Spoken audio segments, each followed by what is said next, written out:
The game changer Srikara space and structures వారి new office September 5న మురళీ మోహన్ గారిచే grand opening Shiva complex Vasavi Nagar Vijayawada. Hi hello welcome to Suman TV. నేను మీ రోషన్. నిజంగా సినిమా వాళ్ళ కష్టాలు ఎలా ఉంటాయి అంటే ఇందిరానగర్ గడ్డల మీద, కృష్ణానగర్ గల్లీలలో, అన్నపూర్ణ గేట్ల ముందు ఎంతో మంది ఎన్నో రకాలుగా శతవిధాలుగా ప్రయత్నించి లోపలికి వెళ్ళి ఏదో ఒక ఛాన్స్ కొట్టేద్దామన్న ప్రయత్నంలో చాలామంది చాలా విధాలుగా ఏది కూడా ఆలోచించకుండా, జీవితం గురించి కూడా వాళ్ళు ఆలోచించుకోకుండా, వాళ్ళ జీవితం ఎలా ఉంటుందో అది కూడా ఆలోచించకుండా, కుటుంబం గురించి ఆలోచించకుండా, సినిమాలో ఒక ఛాన్స్ వస్తే బాగుండు, ఒక సినిమా డైరెక్ట్ చేస్తే బాగుండు, ఒక సినిమాలో వేషం వస్తే బాగుండు అనుకునే వాళ్ళు ఎంతోమంది కాదు, కొన్ని లక్షల మంది. కృష్ణానగర్ వెళ్తే ఇప్పటికి కూడా మీకు వాళ్ళ కన్నీటి గాథలు వింటుంటే నిజంగా మన కళ్ళంబటి నీళ్ళు వస్తూనే ఉంటాయి.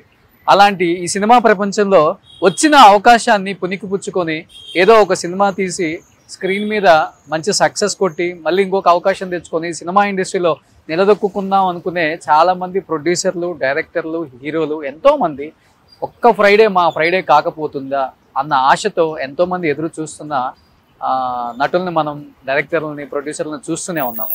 కానీ నిన్న నేను ఒక వీడియో చూశాను. ఒక డైరెక్టరు తన చెప్పు తీసుకొని తానే కొట్టుకుంటూ, నేను తీసిన సినిమా ఇంత మంచి సినిమా అయినా కానీ ఎవరు కూడా వచ్చి చూడలేదు, సినిమాని చంపేస్తున్నారు అని తన బాధను వెళ్ళగక్కుంటుంటే నిజంగా చాలా బాధ అనిపించింది. నాకు కూడా రెండు మూడు నిమిషాలు ఆలోచించాను. ఎందుకు సినిమా ఇండస్ట్రీలో అంటే పాన్ ఇండియా వచ్చిన తర్వాత కూడా ఇంత పెద్ద ఎత్తున వాళ్ళు ప్రమోషన్స్ చేస్తున్నా కూడా ఈ సినిమాలు ఎందుకు ఇలా చచ్చిపోతున్నాయి అనేది కూడా ఒక క్వశ్చన్ మార్క్ అనమాట. నిజంగా ఆ డైరెక్టర్ కాల్ చేయగానే ఎక్కడున్నారు అంటే ఫిలిం నగర్లో ఉన్నాను అన్నారు. ఈ ఇంటర్వ్యూ మనం లైట్లలో కూర్చొని మంచిగా సెట్లో కూడా చేయొచ్చు, కానీ ఒక సినిమా వాడి కష్టాలు ఎలా ఉంటాయో ఒకసారి చూపిద్దామని నేను కూడా రోడ్డు మీదకి రావడం జరిగింది. వాళ్ళు పొద్దున్న లేస్తే రోడ్ల మీద తిరుగుతూ డబ్బులు లేక ఒక కాఫీ తాగితే చాలు, ఒక బన్ తింటే చాలు అని చెప్పి ఎన్నో కష్టాలు పడుతూ ఒక సినిమా కోసం అన్ని రకాల కష్టాలను చూసి సినిమా అనేది తీసి చివరికి కూడా ఇలానే మా జీవితం ఉందని బాధపడుతున్న వాళ్ళకి, లేకపోతే బయట నుంచి చూస్తున్న వాళ్ళకి నిజంగా సినిమా వాళ్ళ కష్టాలు ఎలా ఉంటాయా అని చేయడానికే నేను కూడా ఈరోజు రోడ్డు మీదకి రావడం జరిగింది. బార్బరిక్ ఈ సినిమా మీకు గుర్తునే ఉంటుంది. ఆ సినిమా చాలా బ్యూటిఫుల్గా ప్రమోషన్స్ చేశారు. సత్యరాజ్ గారు, ఉదయ్ భాను అండ్ వశిష్ఠ సింహ, పెద్ద కాస్టింగ్, మళ్ళీ దాదాపు 10 కోట్ల పైన ఖర్చు పెట్టి సినిమా తీశారు. అలాంటిది 10 మంది కూడా సినిమాకి రాలేదు. సినిమా అయితే చాలా బాగుందని చెప్పేసి చెప్తున్నారు, ఆడియన్స్ వచ్చిన వాళ్ళు, ప్రేక్షకులు అని చెప్తున్నారు. కానీ సినిమా ఎందుకు చూడలేదని ఆ డైరెక్టర్ నిజంగా చెప్పు తీసుకొని కొట్టుకుంటూ ఎంతో బాధను వెళ్ళగక్కుంటూ ఆయన ఏడ్చిన విధానం చూస్తే చాలా బాధ అనిపించింది. నిజంగా ఆ డైరెక్టర్ ఇప్పుడు ఇక్కడ ఉన్నారు మనతో పాటు. శ్రీవాస్తవ్ గారు, బ్రదర్, ఫస్ట్ ఆఫ్ ఆల్ నేను కంగ్రాచులేషన్స్ చెప్తాను. ఎందుకంటే సినిమా అయితే చాలా చాలా బాగా తీశారు. సినిమా అనేది నిజంగా ఇంత బాగా ప్రమోషన్స్ చేసిన వాళ్ళు కూడా లేరు. వాస్తవంగా చెప్పాలంటే పాన్ ఇండియా వచ్చిన తర్వాత ఒక్క సినిమా పాన్ ఇండియా లెవెల్లో కొంచెం సక్సెస్ రాగానే తెలుగు స్టేట్స్లో ప్రమోషన్స్ చేసుకోకుండా వివిధ రాష్ట్రాల్లో తిరుగుతున్న హీరోస్ని, డైరెక్టర్స్ని చూసాం మనం. అలాంటిది మీరు పాన్ ఇండియా లాంటి సినిమా తీసినా కానీ తెలుగులో ఎంతో ప్రమోషన్స్ చేశారు. ఆల్మోస్ట్ ప్రమోషన్స్కి 2 కోట్ల పైన ఖర్చు పెట్టారు వీళ్ళు. అయినా కానీ సినిమా అనుకున్న ఫలితం వచ్చినప్పటికీ ప్రేక్షకులు రాలేదన్న ఒక బాధ. ఏంటి అసలు ఎందుకు అంత ఎమోషనల్ అయ్యారు? మీ చెప్తూ మీరే కొట్టుకోవాల్సిన పరిస్థితి ఏంటి అసలు? థియేటర్కి క్వాలిటీ కావాలి, ఫిల్మ్ మంచి క్వాలిటీ ఇవ్వాలి, అద్భుతమైన మేకింగ్ కావాలి, కొత్త కంటెంట్ కావాలి. ఇవన్నీ దృష్టిలో పెట్టుకునే ఎక్కడ కూడా నేను కానీ ప్రొడ్యూసర్ కానీ కాంప్రమైజ్ అవ్వకుండా అద్భుతంగా చిత్రీకరించాం. నా పెయిన్ అంతా ఏంటి అని అంటే, థియేటర్కి జనరల్గా ఒక 30 మెంబర్స్ 40 మెంబర్స్ మినిమం థియేటర్కి వస్తే దాని టాక్ వెళ్తుంది, లేకపోతే దాని టాక్ అనేది బయటికి వెళ్ళదు జనరల్గా. అవును. సో అలాంటిది ఈ నేను వెళ్ళేసరికి జస్ట్ 10 మెంబర్స్ ఉన్నారు. చాలా థియేటర్లు 6 మంది 7 మంది ఉండేసరికి క్లోజ్ అయిపోతుంది. అంటే షో క్యాన్సిల్ అయిపోతుంది. 2 టికెట్లు బుక్ చేసుకొని అసలు షో క్యాన్సిల్ అవ్వకూడదు, ఆ 8 మంది తాలూకా ఇది తీసుకోవాలి, రివ్యూ తీసుకోవాలని పరిగెత్తుకొని నేను వెళ్ళేసరికి 10 మంది ఉన్నారు థియేటర్లో. సో 10 మందిలో వాళ్ళందరూ కూడా నేను కామ్గా చూస్తున్నాను. సినిమా షో పడింది, వాళ్ళకి మామూలు సరదాగా, నేను డైరెక్టర్ అని చెప్పకుండా సరదాగా అలా వెళ్ళి అడుగుతూ ఉంటే, సరే సినిమా చాలా ఎక్స్ట్రాడినరీగా తీశారు, it's a very good content అండి, but why people are not coming to community theaters అని చెప్పేసి వాళ్ళు నాతో ఇచ్చేసారు. సార్ నేను డైరెక్టర్ని సార్ అది అంటే, ఓ సార్ అని చెప్పేసి హక్ చేసేసుకున్నాను. సో ఎక్కడ మేము ప్రమోషన్స్లో ఎక్కడైనా తప్పు చేసామా, లేకపోతే ఏదైనా ఈరోజు అలా కనిపించేసరికి నాకు బాధ అనిపించింది. ఫైన్, థియేటర్కి జనాలు రావట్లేదు, వినాయక చవితి ఉంది, వర్షాలు ఉన్నాయి. నేను అలాగా పక్క స్క్రీన్కి వెళ్ళి ఓపెన్ చేసి చూశాను. ఒక మలయాళం డబ్బింగ్ ఫిల్మ్ అవుతుంది, ఇంకొక మలయాళం ఫిల్మ్ కూడా డబ్బింగ్ ఫిల్మ్ అవుతుంది. ఇది పక్క థియేటర్స్లో పక్క స్క్రీన్లో చూసా. వెయిట్ చేసి ఇంకా షో పడలేదు, ఇంత జనం ఉన్నారని వెయిట్ చేసి చూస్తే ఆల్మోస్ట్ 90% ఫుల్ అయింది స్క్రీన్. ఇక నాకు అర్థం కాలేదు, ఏం తప్పు చేస్తున్నాం మనం. అట్లీస్ట్ సరే మన సినిమా బాగుందో బాగోలేదో అని చెప్పడానికి ఒక గొంతు కావాలి. సో ఆ గొంతు నాకు వినపడట్లేదు. ఆ 5 మంది 6 మందితో ఎలా వెళ్తుంది జనాల్లోకి అన్న ఈ టెన్షను. దాంతో ఏంటంటే నేను ఇక మా ఆవిడకి కాల్ చేసి నేను ఇంటికి వస్తున్నాను అంటే, నేను సినిమాలో ఉన్నాను, 1-2 గంటలు అవుతుంది అన్నది. లేదు నేను ఇంటికి వచ్చేస్తాను, నువ్వు సినిమా పూర్తిగా చూసి రావాలి. దాన్ని ఇక పరిగెత్తుకుంటూ ఇంటికి వచ్చింది. తన భయం ఏంటంటే 2.5 years నేను ఏది పట్టించుకోకుండా అన్నీ వదిలేసి వర్క్ చేశాను కదా, నేను ఎక్కడ మనస్తాపంకి గురవుతానేమో, ఏమైనా చేసుకుంటానేమో భయంకి పరిగెత్తుకుని సూసైడ్ లాంటివి నేను ఏమైనా చేసుకుంటానేమో భయంకి వచ్చేసింది. But I'm strong. కానీ వాళ్ళ పెయిన్ అంటే నేను ఏం చేస్తున్నానంటే నా బాధ, నేను ఫ్యామిలీని బాధ పెడుతున్నాను. ఇప్పుడు నేను ఈ ఎమోషనల్ అయిపోయి ప్రేక్షకుడికి కూడా ఇబ్బంది పెట్టేస్తున్నాను, ప్రేక్షకుడికి కూడా చాలా ఇబ్బంది పెట్టేస్తున్నాను అన్నది నా ఎమోషన్. నా ప్రేక్షకుడికి నేను రీచ్ అవ్వకపోవడానికి చాలా కారణాలు ఉన్నాయేమో. కొంతమంది టైటిల్ అంటున్నారు, కొంతమంది ప్రమోషన్ సార్ ఉంది బార్బరిక్. అదే సార్, నేనేదో కొత్తగా చెప్దామని ప్రయత్నమే చేశాను. యాక్చువల్లీ రొటీన్ గా టైటిల్ పెట్టకూడదు, ఆడియన్కి ఏదో కొత్తదనం ఇవ్వాలి, ఏదైనా కొత్తది చేస్తేనే చూస్తారు అని దాంతోనే నేను ప్రయత్నం చేశాను. బట్ ఐఎమ్ రియల్లీ సారీ, నాది నా పర్సనల్ ఎమోషన్ నేను తట్టుకోలేకపోయాను.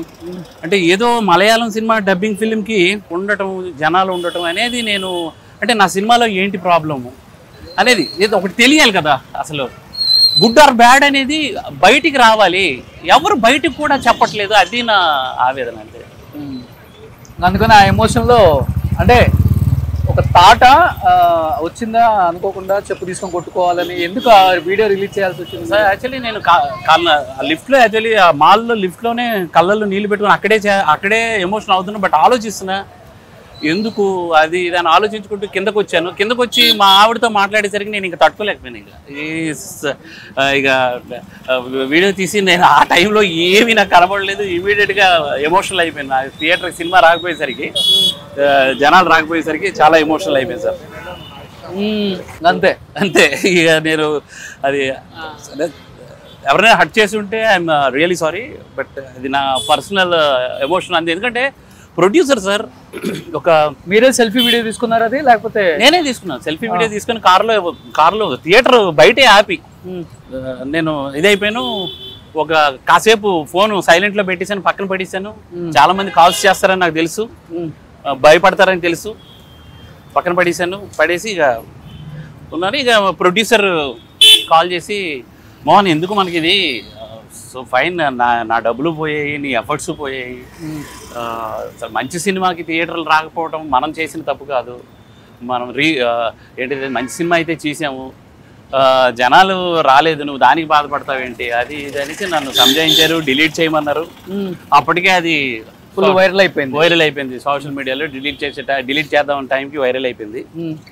ఇక ప్రొడ్యూసర్ సార్ ఆయన మొహం చూడలేకపోతున్నాను నేను. అంటే ఆఫీస్కి వెళ్తే ఆయన మొహంలో నేను ఎక్కడ బాధపడట్లేదని చిరునవ్వు ప్రదర్శించడానికి ట్రై చేస్తున్నాడు ఆయన. బట్ తెలిసిపోతుంది, ఇప్పుడు వచ్చారు మీ ప్రొడ్యూసర్ కూడా. అవును, తెలిసిపోతుంది. అతను ఫస్ట్ ఇంటికి వెళ్తుంటే కూడా మాకు భయం వేస్తుంది. అది సార్ నిజంగా మీ టీం నుంచి సత్యరాజ్ గారు కానీ, ఉదయ్ భాను కానీ, లేకపోతే వస్తు సింహ ఎవరైనా కాల్ చేయడం జరిగిందా? సార్ ఉదయ్ భాను అయితే గుక్కపట్టి ఏడ్చింది, మేడం ఏడవకండి. నాకు ఇక ఆమె ఏడుస్తుంటే నేను తట్టుకోలేకపోయాను. నరేష్ గారు, మన పెద్ద నరేష్ గారు, అతను షూటింగ్ క్యాన్సిల్ చేసి మరి నన్ను పిలిపించుకొని హక్ తీసుకుని, బ్రదర్ నువ్వు ఎందుకు ఇంత ఎమోషనల్ అవుతున్నావు, నేను చూస్తే నాకు చాలా చాలా కళ్ళల్లో నీళ్ళు తిరిగిపోయిన పట్టుకొని ఏడ్చాడు ఆయన, పెద్ద నరేష్ గారు. వస్తుంది ఇంకొక సినిమాతో ప్రూవ్ చేశారు. నేను ఇంకో సినిమా చేద్దామని. బట్ నేను ఏంటంటే ఒక తెలుగు సినిమాకి ఆదరణ లేదు, ఆ భయము అది నాకు పట్టుకుంది. అందుకే నేను మలయాళంలో చేస్తాను అన్నాను కానీ బట్ నేను గివప్ చేయలేదు. నేను వదిలేసి అలా ఏం లేదు సార్ అనేసి ఇక చెప్పుకుంటూ ఉన్నా. ఆయన సలహాలు నాకు ఆయన ఇచ్చారు. ఇప్పుడు స్ట్రాంగ్ అండి, స్ట్రాంగ్ అయ్యారు. వైఫ్ కూల్ అయిపోయారు పాపం. వైఫ్ అంటే తను ఇంకా అంటే తను కూడా ఆశలు పెట్టుకుంది. చాలా కష్టపడి చేశాడు, ప్రతిఫలం దొక్కలేదు, ఇంకెన్ని రోజులు కష్టపడతాడు అనేది ఒక పెయిన్ అమ్మాయిలో ఉంది. ఓకే. ఇప్పుడు ఈరోజు మార్నింగ్ నుంచి నాకు యూఎస్ నుంచి కాల్ వచ్చింది. సార్ ఎక్స్ట్రాడినరీ తీశారు సార్ ఫిల్ము.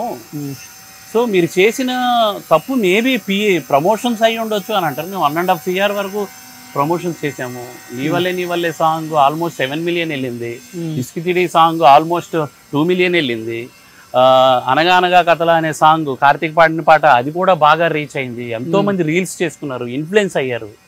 ఇంత ప్రమోషన్ వెళ్ళి కూడా మనకి ఎందుకు అనేది క్వశ్చన్. కొంతమంది ఏంటంటే టైటిల్ డ్రాబ్యాక్ అండి, టైటిల్ నోరు తిరగట్లేదు, టంగ్ ట్విస్టర్ ఉంది అని కొంతమంది. ఓకే సార్ మరి చాలా టైటిల్స్ కొన్ని అయితే ఇప్పుడు సార్ పోస్టర్స్ మీద కోతలోక అని ఒక సినిమా ఉంది సార్. అది ఏమైంది అంటే ఆ టైటిల్ కూడా కొంచెం ఇబ్బందిగా. బార్బరిక్ అనేది డిఫరెంట్ గానే ఉంది. నాకు అర్థమైపోయింది. ప్రమోషన్స్ లో కూడా నేను చూసాను చాలా వరకు. చాలా ఇన్నోవేటివ్ ఉంది. ఆ ట్రైలర్ కూడా బాగుంది. ఓవరాల్ గా సినిమా కూడా బాగుంది సార్. సినిమాకి హీరోస్ సార్. నిన్న నేను ఎమోషనల్ అయిపోవడం వల్లనో లేకపోతే దీంతో కానీ కొంతమంది సినిమాకి వెళ్ళి extraordinary films I'm really sir ఈ సినిమా నాకు తెలియదు అని అంటున్నారు. ఎక్కడ ఫెయిల్ అయ్యేమో అర్థం కాలేదు సార్ నాకు ఈ సినిమా. కనీసం ఇప్పుడైనా కానీ బార్బరిక్ చూడని వాళ్ళు ఫస్ట్ సినిమా చూడండి. ఒక డైరెక్టర్ ఆవేదన అంటే తనకు పడ్డ కష్టం. మనం 2 hours సినిమా అనుకుంటున్నాం కానీ ఆ 2 hoursకి ఆ సినిమా కోసం దాదాపు 2 సంవత్సరాలు 2.5 సంవత్సరాలు పెన్ను పేపర్ మీద పెట్టి ఆ కథ కోసం లేకపోతే కాస్టింగ్ కోసం ఆయన పడ్డ కష్టం, ప్రొడ్యూసర్ని వెతుక్కోవడం కోసం లేకపోతే హీరోస్ని యాక్టర్స్ని ఒప్పించుకునే ప్రయత్నం చేసేది 2.5 సంవత్సరాలు ఎంత కష్టం ఉంటుంది. మనం ఈజీగా 2 hours సినిమాని జడ్జ్ చేసి రివ్యూస్ పెడతాం చాలామంది యూట్యూబ్స్లో. సినిమా గురించి ఏదైతే నెగిటివ్గా స్ప్రెడ్ చేస్తాం. కానీ వాళ్ళు కృష్ణానగర్ రోడ్లలో ఫుల్ మీల్స్ తింటే డబ్బులు అయిపోతాయని ఒక బన్ను, ఒక టీ, ఒక కాఫీ తాగి కడుపు నింపుకొని మళ్ళీ సాయంత్రం వరకు మళ్ళీ కథ మీద కూర్చొని ఒక ప్రొడ్యూసర్ దొరకపోతాడని ఇదిగో ఇలా నీట్గా రెడీ అయ్యి రావాలి. తప్పదు, మరి ఏం చేస్తాం ఎవరైనా కానీ. పాపం ఎంతోమందిని చూసాం మనం. ఎప్పుడు కూడా సినిమాని చంపొద్దు, సినిమా మీద ఉన్న హోప్స్ని అసలు చంపొద్దు. ఎంతోమంది కష్టపడి వచ్చారు ఇండస్ట్రీకి. వాళ్ళందరినీ మనం ఆదరించాం. కొత్త వాళ్ళని ఆదరించండి. పాన్ ఇండియా మూవీస్ అంటున్నాం, మనం ఎక్కడికెక్కడికో వెళ్ళిపోయామని చెప్తున్నాం. పాన్ ఇండియా మూవీ తీసిన ఒక చిన్న హీరో కూడా ఇప్పుడు second movie pan India movie release చేసుకుంటుంటే తెలుగులో ప్రమోషన్స్ తెలుసా మీకు? ఎక్కడో చెన్నైలోనో లేకపోతే బెంగళూరులోనో లేకపోతే బాంబేలోనో తిరుగుతుంటారు. అదేమంటే ఆల్రెడీ పాన్ ఇండియా మూవీ తీసి ప్రూవ్ చేసుకున్నాం, మన తెలుగు వాళ్ళు ఏ మూవీ వచ్చినా చూస్తారు అన్న ఒక కాన్ఫిడెన్స్తో. అంటే వాళ్ళని నేను తప్పుపట్టట్లేదు, చెప్తున్నాను. అదే ఒక సినిమాని ఇంత బాగా ప్రమోట్ చేసి థియేటర్లో రిలీజ్ చేస్తే అంత మంచి కథ ఇన్నోవేటివ్గా ఉంది, ఎందుకు సినిమాని చంపేస్తాం మనం? అంటే ఉంటుంది డెఫినెట్గా. కాంటెంట్ బాగుంటేనే థియేటర్కి వెళ్తున్నారు ఇప్పుడు ఆడియన్స్. చిన్న సినిమాకి కూడా కాంటెంట్ బాగుంటే వెళ్తున్నారు. చిన్న సినిమానే కాంటెంట్ బాగుంది, వెళ్ళి ఆదరించండి. సో వాళ్ళకి వచ్చే ఆ క్షణికావేశం అంటారు కదా, నిజంగా ఆయన వాళ్ళ వైఫ్ లేకపోతే వాళ్ళు ఎంత బాధపడి ఉంటారు. ఒక 1 hour ఫోన్స్ అంతా స్విచ్ ఆఫ్ చేసుకొని ఆయన ఎంత ఎమోషనల్ ఒక వీడియో పెట్టారు. ఏమన్నా సూసైడ్ చేసుకున్నారా ఏమన్నా థాట్స్ కూడా వచ్చి ఉంటాయి వాళ్ళ వైఫ్ పాపం. అలాంటి వ్యక్తి సో ఇప్పటికి కూడా నిజంగా చెప్తున్నాను బ్రదర్, యాజ్ ఏ బ్రదర్గా, సినిమా అనేది హిట్ అవుతుంది, ఫ్లాప్ అవుతుంది. బట్ మనం శాశ్వతం. డెఫినెట్గా ఇంకొక సినిమా ఉంటుంది, లేకపోతే ఇంకొక సినిమా తీస్తాం. ఇవన్నీ అందరు చూసిన వాళ్ళే. ఇలాంటి డిసిషన్స్ మటుకు తీసుకొని మీలాంటి గొప్ప వాళ్ళు అలాంటి వీడియోస్ పెట్టొద్దు, నా రిక్వెస్ట్ అది. యాక్చువల్లీ నేను ఎమోషనల్ అయ్యింది, నా ఫ్యామిలీ దీనికి ఎమోషనల్ అయ్యాను. నేను ఒకటి ఛాలెంజ్ ఇచ్చాను ఇది రిలీజ్కి ముందు. మీరు సినిమా కానీ నచ్చకపోతే మీ దగ్గరికి వచ్చి మీ చెప్పుతో నేను కొట్టుకుంటాను, అంత ఛాలెంజ్, అంత కష్టపడి చేశాను సినిమా అని చెప్పాను. చెప్పిన తర్వాత థియేటర్లో జనాలు కనిపించకపోయేసరికి అట్లీస్ట్ కొంతమంది కలిస్తే టాక్ స్ప్రెడ్ అవ్వాలనేది మెయిన్. నెగిటివ్ పాజిటివ్ ఏదో ఒక టాక్ రావాలి. ఒక టాక్ వస్తే నాకు అర్థమవుతుంది ఈ సినిమా బాగా తీయలేదు, నువ్వు ఇది మిస్ అయ్యావు, ఇది ప్రాబ్లం చేసావు, అసలు గ్రిప్పింగ్గా లేదు, కూర్చోబెట్టలేకపోయావు థియేటర్లో అని చెప్పితే నేను నేర్చుకుంటాను. ఓ ఇలా కాదు సినిమాని ఆడియన్కి ఇంకా వాళ్ళ ఆలోచనలు పట్టుకోవాలి, వాళ్ళ పల్స్ పట్టుకొని చేయాలి అనేది నాకు వస్తుంది. సినిమా బాగుంటే నిజంగా బాగుంటే చెప్పాలి. అప్పుడు నేను ఇంకా మంచి కంటెంట్స్ ఇవ్వడానికి ఇలాంటి కంటెంట్స్ ఇష్టపడుతున్నారు అనేది నాకు అర్థం అవుతుంది. నాకు ఎటు అర్థం కాకుండా అయిపోయింది సార్. అందుకే నేను ఎమోషనల్ అయిపోయాను. యాక్చువల్లీ సినిమా నేను అప్పుడు కూడా చెప్పాను, ఇండస్ట్రీ నుంచి ఏమైనా మంచి కాంప్లిమెంట్ వచ్చిందా అట్లీస్ట్ మీ వీడియో తర్వాత? లేదు సినిమా బాగా తీశారు మీరు. అసలు ఢిల్లీలో నిన్న 150 ఐఆర్ అఫీషియల్స్ సినిమా చూశారు. వాళ్ళు మెసేజ్ కూడా మీకు నేను పంపిస్తాను కుదిరితే. ఎక్స్ట్రాడినరీ ఫిలిం సార్ అన్నారు మన హీరోస్. యుఎస్ నుంచి కాల్స్ వచ్చాయి. చూడండి sir, sincerely thank you for the considering the other request. It's 1000 times better than. Cinema పేర్లు కూడా పెట్టారు. కూలీ బడ్జెట్ మూవీస్ కన్నా చాలా బాగుంది, 1000 times బెటర్ అని కూడా పెట్టారు. 1000 times బెటర్. మరి వీళ్ళందరూ డబుల్ కలర్ ఎక్కడ వేసుకున్న వాళ్ళే, వాళ్ళకి లేని బాధ మీకెందుకు అసలుకి? మీరు కూడా ఒక సినిమా అనేది పైన కింద. అదే సార్ నేను ఎమోషనల్ అయ్యింది. నేను ఏమంటుందని సినిమా రిజల్ట్ రాక అంటే I mean positive or negative ఏదో ఒకటి రావాలి కదా. ఎత్తుకోలేదు సినిమా ఎవరు కూడా. What ever reviewers also sir, reviewers ఎవరో రాశారు అక్కడక్కడ ఏదో రాశారు. కొంతమంది ఏంటంటే కొన్ని ఫస్ట్ హాఫ్ ఫ్లాస్ ఉన్నాయి, సెకండ్ హాఫ్ ట్విస్ట్ బాగుంది ఇలా రాశారు. కొంతమంది సినిమా టైటిల్ వచ్చేసి కొంచెం ఇది అవ్వలేదేమో అని ఇలా రాశారు. కొంతమంది చాలా పాజిటివ్గా రాశారు, అదిరిపోయిన సినిమా అసలు బ్యూటిఫుల్ కంటెంట్ అని రాశారు. నేను అది కన్సిడర్ చేయను సార్. ఎందుకంటే ఇప్పుడు ఈరోజు ఏదైనా మలయాళం సినిమాలు వచ్చాయంటే వాటికి కూడా సేమ్ టాక్ ఉంది. ఓకే, ఎలా రివ్యూవర్స్ అలాగే టాక్ ఉంది. సెకండ్ హాఫ్ బోర్ వచ్చేసింది భయ్యా, నిద్ర వచ్చేసింది, ఫస్ట్ హాఫ్ చాలా బాగుంది కానీ సెకండ్ హాఫ్ బాగాలేదు అన్నోళ్ళు కూడా ఉన్నారు. బట్ సినిమాకి క్రౌడ్ పూలింగ్ ఉంది థియేటర్లో. నేనేమంటాను, అట్లీస్ట్ నా సినిమాకి ఒక 20 మంది రారా అనేది ఆవేదన. ఇప్పుడు రిక్వెస్ట్ చేయండి, మొన్న రిలీజ్ అయింది కాబట్టి ఒకసారి మీరే ఆడియన్స్ని వ్యూవర్స్ని రిక్వెస్ట్ చేయండి, సినిమా లవర్స్ని. Thank you cinema lovers. మీకు మేము 150 రూపీస్కే ఎంటర్టైన్మెంట్ ఇచ్చాము అంటే ఐఎమ్ రియల్లీ సారీ. నేను పర్సనల్గా ఎమోషనల్ అయ్యాను. బట్ ఏంటంటే చాలామంది అన్నారు, మీరు చాలా కాల్స్ వచ్చాయి నాకు, సార్ మీ సినిమా నాకు తెలియలేదు సార్ అన్నారు. కొంతమంది నాకు టైటిల్ అర్థం కాలేదు సార్ అనేసి ఫోన్లు చేశారు. ఇప్పుడు నిన్నైతే సినిమా చాలామంది చూసి extraordinary film sir, extraordinary, really sorry sir, cinema మా వరకు ఏదో అన్నారు. సో ఫైన్, నేను ఒకటే కోరుకుంటున్నాను, మేబీ నేను ఎమోషనల్ అయ్యింది, మీకు చాలా కోపం తెప్పించి ఉండొచ్చు, లేకపోతే బాధ కలిగించి ఉండొచ్చు, లేకపోతే ఇంకేదో. బట్ ఈ సినిమా ఇప్పుడు తెలిసి ఉంటుంది మీ అందరికీ. ఒక్కసారి విజిట్ చేయండి, ఒక్కసారి విజిట్ చేయండి. ఫ్యామిలీలో నుంచి అందరూ వెళ్ళకండి ప్లీజ్, ఒక్కరు వెళ్ళండి ఒక ఫ్యామిలీ నుంచి. ఎందుకంటే ఫ్యామిలీని అందరినీ బాధ పెట్టకూడదు కదా, సినిమా బాగలేకపోతే. ఒక్కరు వెళ్ళి చూసి సినిమా బాగుంటే ఫ్యామిలీని తీసుకెళ్ళండి. So all kind of mix film ఇది ఏంటంటే యూత్కి కనెక్ట్ అయ్యే సినిమా, అలాగే పెద్దవాళ్ళు కనెక్ట్ అయ్యే ఫిల్మా, ఏజ్డ్ తాతలు మన నాయనమ్మలు అందరికీ కనెక్ట్ అయ్యే ఫిల్మ్ ఇది. బట్ థ్రిల్లింగ్ అండ్ కమర్షియల్గా ఉంటుంది, 100% మీరు ఎంజాయ్ చేస్తారు. నేను ఇప్పుడు కూడా చెప్తున్నా, మీరు ఒక్కరు వెళ్ళండి, నచ్చితేనే మీరు ఇవ్వండి. నాకు అది ఒక ఫీడ్బ్యాక్ కావాలి, అంతే, ఏ లేదు. నేను ఇప్పుడు నెక్స్ట్ ఈ వీక్ థియేటర్ సస్టైన్ చేయడం చాలా కష్టం. But I will try to my best. మీ అందుబాటులో థియేటర్ ఉండడానికి నేను డిస్ట్రిబ్యూటర్లతో మాట్లాడుకొని వాళ్ళతో ఏదో ఒకటి చేసుకుంటాను. బట్ ఒక్కసారి వెళ్ళి మీ ఒపీనియన్ని షేర్ చేయండి. మీకు ట్రైలర్ ఉంది, ట్రైలర్ కింద ఒపీనియన్ షేర్ చేయండి. వాట్ ఎవర్, నా నెంబర్ కూడా నేను బయటికి చెప్పేసాను కాబట్టి నా నెంబర్కి పెట్టేసేయండి. సినిమా బాగాలేదు భయ్యా అని పెట్టేసేయండి, పర్లేదు, నేను నేర్చుకుంటాను. మీకు నచ్చే విధంగా మళ్ళీ సినిమా చేయడానికి నేను ప్రయత్నం చేస్తాను sir. Thank you super, thank you. So ఫైనల్గా సినిమాని బతికించండి, ఆయన ఆశయాన్ని నమ్మకాన్ని కూడా బతికించండి. So brother, wish you good luck. Next మంచి సినిమాతో మళ్ళీ మంచి హిట్ కొట్టాలి మనస్ఫూర్తిగా కోరుకుంటున్నాను. Thank you so much. చాలా స్ట్రాంగ్గా ఉండండి. Strong sir, strong. చిన్న ఎమోషనల్ అయిపోయింది నాది కొంచెం. అందరూ అంటుంటారు నువ్వు చాలా ఉదయపానుకురు అంటారు, నువ్వు చాలా చిన్న పిల్లోడిలాగా మనస్తత్వం. ఇప్పుడు ఎగ్జాంపుల్ ఒక మూడో టేక్ అడగడానికి కూడా రిక్వెస్ట్ చేసుకుంటావు, మేడం ఇది ఇంకొకటి చేద్దామా అని అంటావు. అంటే ఎదుటోళ్ళు ఏమైనా సీరియస్ అయిపోతారేమో, ఏదో బాధపడతారేమో అనే ఉద్దేశం నీకు ఉంటుంది. అలా ఉదయ్ భాను గారు అయితే అసలు ఏది చేస్తే నాకు తట్టుకోలేదు సార్.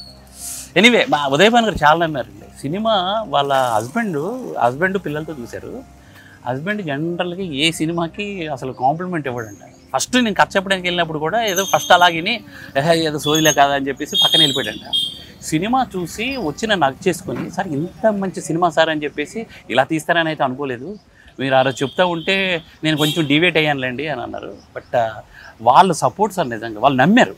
సత్యరాజ్ గారు ఎంత నమ్మారు. ఆ 71 ఏళ్ళ వయసు సత్యరాజ్ గారు నాతో పాటు తిరిగారు సార్. శ్రీకాకుళం, నరసనపేట తిట్టి తిరిగారు. ఆ వయసులో ఎవరు ఇప్పటివరకు ఇంత ప్రమోషన్ ఎవరు చేయలేదు సార్. ఎవరు సత్యరాజ్ గారు లాగా సత్యరాజ్ గారు ఏ సినిమాకి వెళ్ళి తిరగాలి మళ్ళీ నెక్స్ట్ గట్టి కొడతారులేండి. ఆల్రెడీ కొట్టారు. Happy. Thank you. Me support మాకు ఉండాలి. సుమన్ టీవీలో మీ పర్సనల్ అండ్ బిజినెస్ ప్రమోషన్స్ కోసం కింది నెంబర్కి కాంటాక్ట్ చేయండి.